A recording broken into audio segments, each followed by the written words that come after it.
নতুন ধরনের গুণ শিখব। কিরকম গুণ? যে এককের ঘরে এক থাকবে। আমরা যেভাবে গুণ করি সেভাবে কিন্তু আমাদের করব না। আমার উদ্দেশ্য হচ্ছে যে সঠিক পদ্ধতিতে এবং শর্টকাটে যেন গুণগুলো করতে পারি। তো আসুন দেখা যাক। এখানে গুণ রেখেছি ৩১ এর সঙ্গে ২১, দুটোরই কিন্তু এককের ঘরে কত আছে? ১। এইসব গুণের ক্ষেত্রে কি করব? এটার সঙ্গে এটা প্রথমে গুণ করে দেবো। ১ এর সঙ্গে ১ গুণ করলে কত হবে?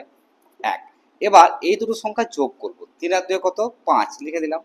আর এটার সঙ্গে এটা আবার গুণ করে দেবো। ৩ দুগুণে কত? ৬। আমার কিন্তু গুণ হয়ে গেল। এটাতে আসা যাক।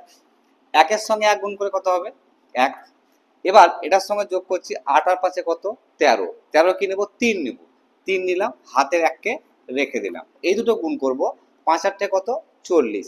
আর হাতের ১ নিয়ে কত হয়ে গেল? ৪১। ৪১ আমি বসে দিলাম। আমার কিন্তু গুণটা হয়ে গেল।